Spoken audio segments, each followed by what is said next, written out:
अपना ध्यान सम्मुख विराजमान। श्री श्री 108 श्री परमहंस महान विभूतियों की ओर लगाते हुए और अपनी मुखरसना को पवित्र करने हेतु एक बार ऊंची और मीठे स्वर में बोलिए जयकारा बोल मेरे श्री गुरु महाराज की जय। बोलो साचे दरबारे की जय। बोलो श्री सतगुरुदेव भगवान की जय।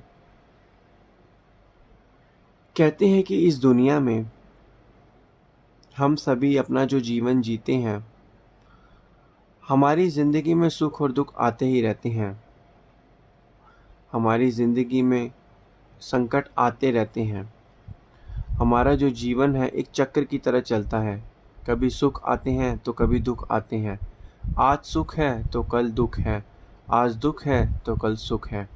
क्योंकि कहते हैं परिवर्तन ही इस संसार का नियम है और वक्त हमेशा चलता रहता है। लेकिन इसमें जिस व्यक्ति पर संकट मुसीबत आती है, तो क्या समझना है कि व्यक्ति को हमेशा धैर्य बनाकर रखना है, सही समय पर सही निर्णय लेने हैं। क्योंकि क्या होता है, जब मनुष्य के पास संकट की घड़ी आती है मनुष्य के ऊपर, तो वह भयभीत होता है और उसको समझ नहीं आता कि सही निर्णय कौन सा लेना है। उसे पता ही नहीं होता कि सही निर्णय क्या लेना चाहिए। उस संकट की घड़ी में मनुष्य की जो विवेक है वो काम ही नहीं करता है और मनुष्य उस धैर्य को खो देता है और जल्दीबाजी में उस संकट में मुश्किलों को बड़ा मान बैठता है और अपने आप को छोटा मान बैठता है। जब मनुष्य यह सोचता है कि मुश्किलें मुझसे बड़ी हैं, तो हमेशा उससे हार जाता है। लेकिन क्या करना चाहिए? मनुष्य को यह समझना चाहिए कि ये मुश्किलें तो मेरे सामने कुछ भी नहीं है, मैं इस मुश्किलों से बहुत बड़ा हूँ। कैसे? एक बार की बात है, एक नगर में एक आदमी रहता था जिसका नाम किशन था। और वह नगर जो था चारों तरफ पर्वत और जंगलों से घिरा हुआ था। उस नगर में क्या था कि हर थोड़े समय के बाद उस नगर में डाकू आते और उस नगर में जो है चोरियां करते। तो जितने भी लोग वहाँ पे थे वो भयभीत होकर रहते थे और डाकू हमेशा आते थे और वहाँ पे नगर में चोरियां करते थे, जंगल से आते। तो ऐसे में क्या हुआ, सभी लोग भयभीत होते थे। जो लोगों की कमाइयाँ होती थी वैसे छुपा कर रखते थे और हमेशा परेशान रहते थे। तो हुआ क्या, एक बार उस नगर से एक सेठ जा रहा था। उस सेठ ने उस नगर से अगले दूसरे नगर में जाना था। तो जब वह सेठ उस नगर में पहुंचा, तो हुआ क्या कि सेठ के पास बहुत कीमती सामान था और रात भी हो गई थी। सेठ ने सोचा कि आज रात मैं इस नगर में रह लेता हूँ, कल सुबह सुबह जो है इस नगर से दूसरे नगर के लिए रवाना हो जाऊँगा। तो ऐसे में सेठ वहाँ आसपास देख रहा कहीं रहने का कुछ साधन मिल जाए। तो वह सेठ जो था, वह जो किशन नाम का जो आदमी था उसके घर पहुँचा।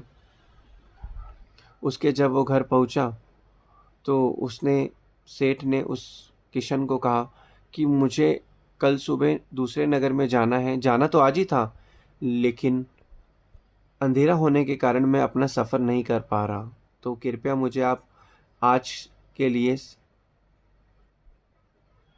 रहने का साधन प्रदान करिए, रहने के लिए जगह दे दीजिए। तो किशन ने कहा कोई बात नहीं, आप आज मेरे घर पे रह सकते हैं। तो किशन ने कहा किशन ने फिर उस सेठ की सेवा करी। तो ऐसे में क्या हुआ, जब खाना वाला खा लिया दोनों ने, जब वह सोने लगे, तो हुआ क्या कि आधी रात हो गई, डाकू जो थे गांव में आए। जैसे ही डाकू गांव में आए, तो जो सेठ जो वो था किशन था, उसके पास एक अपनी अमूल्य जो थी पोटली थी, जिसके अंदर उसके सारी मेहनत की कमाई थी, पूंजी थी, जिसको लेके वह इधर उधर भागने लगा, हड़बड़ाहट में चिंता में भागने लगा। तो सेठ उठा। सेठ ने यह देखा कि ये जो किशन है एक पोटली लेके इधर उधर क्यों भाग रहा है। तो ऐसे में सेठ यह देखकर हैरान हो गया। सेठ ने यह पूछा क्या हो गया किशन। तो किशन ने पूरा बताया कि यहाँ पे हर थोड़े समय में चोरियाँ होती हैं और डाकू बाहर जो है आए हुए हैं। तो सेठ ने यह बात सुनी। फिर हुआ क्या कि वो डाकू थोड़ी देर बाद जो आए, आने से पहले सेठ ने किशन को एक तरीका बताया कि तुम एक काम करो, इस पोटली को वहाँ पर एक गड्ढा खोद के उसके अंदर छुपा दो, जिससे अगर वो डाकू आए तो उन्हें पता ही नहीं चल पाएगा। तो ऐसे में क्या हुआ, उसने सेठ के अनुसार किशन ने वह काम कर दिया। और उसके बाद जब डाकू किशन के घर पे आए तो उन्होंने कहा कि जो भी है सावधान, जिसके पास जो भी सामान है वो हमें बता दो कहाँ पर छुपाया हुआ है। तो किशन ने कहा मेरे पास तो कोई भी सामान नहीं है। तो डाकुओं ने कहा हमें बता दो वरना। तो यह बात सुनकर सेठ ने कहा कि तुम्हें सामान चाहिए डाकुओं को। तो डाकू ने कहा। तो सेठ ने कहा कि यह जो सामान है इस आदमी ने वो सामने वो गड्ढा खोदो, उसके नीचे छुपाया हुआ है, उसके अंदर छुपाया हुआ है। तुम गड्ढा खोदो तुम्हें वो पोटली मिल जाएगी। तो यह बात सुनकर किशन बड़ा हैरान हुआ और उसे बहुत गुस्सा आया। तो डाकुओं ने क्या किया, वह गड्ढा खोदा और वहाँ से पोटली निकाली। और डाकुओं ने पोटली निकालने के बाद किशन को बहुत बोला सुनाया और वहाँ से वे चले गए। उनके जाने के बाद किशन ने गुस्से से सेठ की तरफ देखा और यह सोचने लगा कि कहीं ये सेठ इन डाकुओं के साथ तो नहीं मिला था। फिर किशन को यह लगा कि अगर इन डाकुओं के साथ मिला था तो ये उनके साथ तो गया ही नहीं, तो क्या चीज़ है। फिर उसने गुस्से में उस सेठ को कहा कि तुमने ही तो मुझे कहा था कि वहाँ पे पोटली दबाने को, तुमने ही आके उसे बता दिया। तो ऐसे में क्या हुआ, सेठ ने कहा देखो अगर मैं ये नहीं बताता तो वो क्या करते, तुम्हारे पूरे घर की तलाशी लेते। और मैं आया हूँ, मेरे पास बहुत कीमती सामान हीरे जवाहरात हैं। जब मैं इस नगर से कल दूसरे नगर में जाऊंगा जो कि मुझे लेके जाना और सामान बेचना है, वो हर तुम्हारे घर में ही रखे हुए थे। और अगर वह जो था तुम्हारे घर की तलाशी लेते तो मेरा सारा सामान जो था पकड़ा जाता।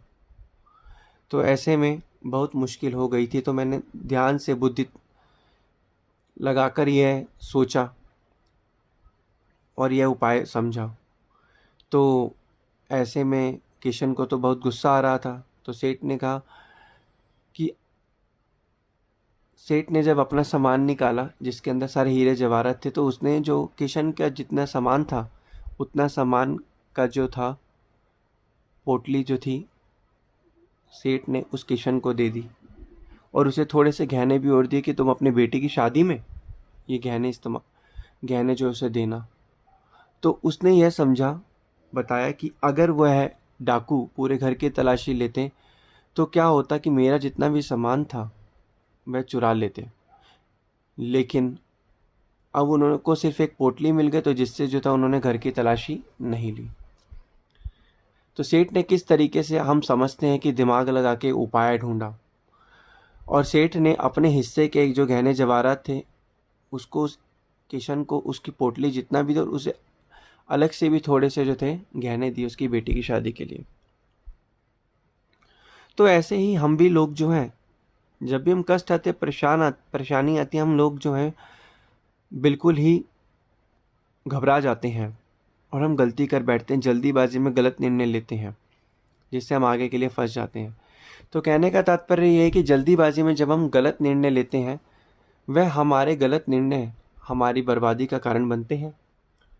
अब हमें करना है कि जब भी हमारे साथ जीवन में उतार चढ़ाव, सुख दुख, लाभ हानि तो सबके जीवन में आते ही रहते हैं, लेकिन हमें जो है एक संयम रख के, एक विवेक रख के इन समय पर